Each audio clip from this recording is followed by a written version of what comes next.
মানে আসছি তো ভাবছি সাথে সাথে টিকিট পাবো, এখন তো টিকিট একটু লেটে পাওয়া হলো, তো বসে আছি, গাড়ি যখন ছাড়বো তখনই যাব। আবার তো ফিরে বাসায় যাব না একটু সময় কাটানোর জন্য, তো এখানেই বসে আছি, কষ্ট করব। Vision hot and cool AC 4-ওয়ে সলিনয়েড ভালভ টেকনোলজিতে হিটিং ও কুলিং দুই মোডেই কাজ করে সমানভাবে। Vision hot and cool AC.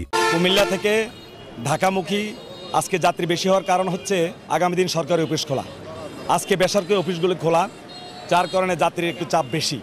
তারপরও আমরা এখান থেকে যাত্রী যায় পাঠাই, গাড়ি ফুল যায়, কিন্তু ঢাকা থেকে আসতে কোনো যাত্রী নেই, সেখান থেকে আমরা খালি গাড়ি একরকম নিয়ে আসতেছি।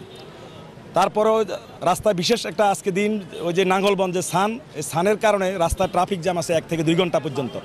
যে এই 1-2 ঘন্টা জ্যামের কারণেই এখানে গাড়ির কিছুটা সংকট মনে হচ্ছে আপাত দৃষ্টিতে, কিন্তু আমরা প্রতি 20 মিনিট পর পরে গাড়ি দিচ্ছি যাত্রীদেরকে, এবং যাত্রীরা যাতে নির্বিঘ্নে যাতায়াত করতে পারে। এবং কোনো অবস্থাতে আমরা ভাড়া বৃদ্ধি করে নেই, ভাড়া বৃদ্ধি না করে আমরা আগের নির্ধারিত ভাড়ায় যাত্রীদের গাড়ি দিচ্ছি, প্রতি 20 মিনিট পর পরে গাড়ি দিচ্ছি। আমরা যাত্রীর যে সিরিয়াল আছে আমরা পর্যায়ক্রমে টিকিট দিয়ে যাচ্ছি, এবং ঢাকা থেকে গাড়ি আসছে এখন পর্যন্ত কিন্তু কোনো গ্যাপ নাই। গাড়ি আপনি হয়তো ক্যামেরা ফোকাস দিলে দেখতে পারবেন, এখন আমার 3 গাড়ি প্রেজেন্ট আছে, স্ট্যান্ড বাই আছে। তো আমরা আমাদের এই এশিয়ার পক্ষ থেকে যাত্রীদেরকে সর্বোচ্চ সেবা দেওয়ার আমাদের অক্লান্ত পরিশ্রম, এবং আমাদের কোনো ত্রুটি বিচ্যুতি আমরা রাখছি না, এবং আগামী 2-3 দিনে হয়তো এরকম যাত্রীর একটা চাপ থাকবে। আমরা সেইভাবেই যাত্রী সেবার মান বৃদ্ধিতে আমরা সর্বাত্মক সহযোগিতা করব।